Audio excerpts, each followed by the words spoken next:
Good morning. The second tool that I'm using for the collaboration and community building activity for Module 5 is OneDrive, OneNote, and Excel form. I actually used this particular tool when developing my first voice thread. And just to give you a little rundown if you're not familiar, over on this side you can have various sections built in. So think of it almost like a notebook, and so notebook sections and then adding pages. Here is my first project, which was VoiceThread, which I submitted yesterday, and now this morning I'm working on the OneDrive, OneNote Excel form.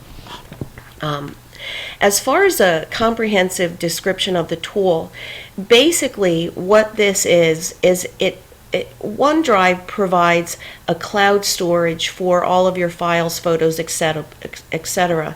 And these are accessible no matter, in a sense, where you are or what device you're using. Just as we have right now in the district, we have our R drive and our W drive and our T drives and whatnot. The district is beginning to migrate the content that they store in-house on dedicated servers into a cloud environment. So basically that's what this is. As far as access to it, right now teachers have access to it and students in grades 7 to 12. I just got an update from Tim on that. So secondary students grades 7 to 12 do have access to this tool. From a collaborative feature perspective, this tool pretty much goes soup to nuts across the board. It can be used for brainstorming, as in Think, Pair, Share, KWL, organizers. It can be used in reflection from a reflection perspective, so learning logs or portfolios. Students can, in essence, if they're working on a project for you over time, they can add sections here and then, add pages to it, so it can be cumulative or chronological in nature. It can provide for outreach and authentic learning experiences. So if I wanted to use this with my students, and I'm hoping that eventually the district will open it to the elementary age students as well, I could have my classrooms in both of my buildings working on a project together if I really wanted to expand the horizon on who could contribute to whatever it was that I designed or developed. It can be used in problem solving or collaborative writing activities, problem-based learning. It could be used to demonstrate mastery. So again, a soup to nuts tool. As far as the social presence, I'm going to skip down here to where we talk about the collaborative features and how this tool supports the construction of social presence.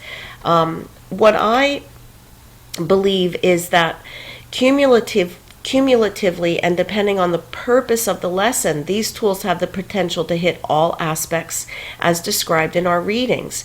Now, what it comes down to, though, is it's not the tool itself, it's how it's used that creates that environment for students to feel connected with each other in the act of learning whatever the content is.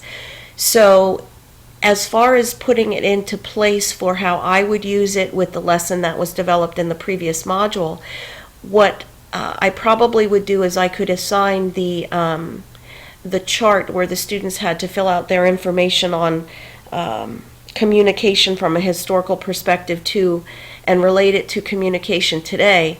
They could, as individuals, contribute to that chart. I could have students work together on that chart. I could have a classroom come together and add components or pieces. Sharing is relatively simple. You click on the share option here. Ways to share is if you were dealing with someone with an email address, you could enter their name or information there. And also you can use a link.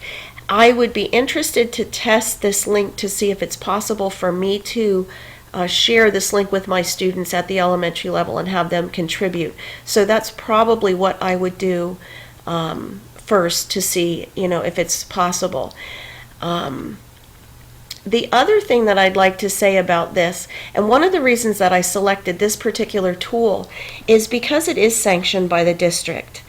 So often when you're out there and you're looking at the gazillion options that are available, for your students to have access to in this sort of mobile connected world. I've brought ideas back and I have tried to implement tools that I find out there and discover that often it is so complicated to get them to fit into the current structure in place, whether it's the compatibility issue, whether it's concern for over your students kind of creating accounts out there in the online world, so privacy, security issues, things like that. This particular tool is sanctioned by our IT department, and I'm not complaining in any way, shape, or form. My intention is to just suggest that there are so many layers that go into providing a safe and secure environment for our students to interact in, and it is always easier to look at a tool that has been vetted, that has been sanctioned, that has been brought into the district, and find ways to make that tool fit your needs. So yes, while there are a lot of tools out there that I could have looked at and that I could have considered, I decided to stick with this one because this one really does offer a great deal, and it would lessen the frustration for both me as an educator and hopefully my students, using something that interacts with our online environment for the school, for the institution that we work for. Very quickly, I'll just jump right over here to Google Excel, faux pas there. Excel Online, Microsoft, and you could use that the same way as Google Forms. That's what I was thinking of when I had my slip. The biggest difference between this is that you can't timestamp it. Right now, Microsoft doesn't provide a way for you to have it timestamped.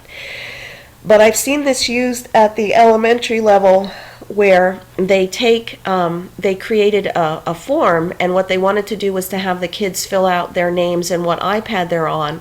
And then up here where it says share, when you click share with people, they've taken the link that they found and they've populated that behind a QR code. And now when the kids get their iPads, they can just scan the QR code, fill out the two boxes. One is their name and then the second is what iPad they're working on, and it will create this sort of cumulative list. So this Excel Online could be used from a student perspective if you wanted to gather data either as a teacher from your students, possibly have your students survey each other depending on the project, or even in a management way, an administrative way, as they're doing at the elementary level for knowing who has what iPad checked out. So I recommend it. It's not complicated. It's familiar because most of us have worked with the Microsoft products, so it's a keeper.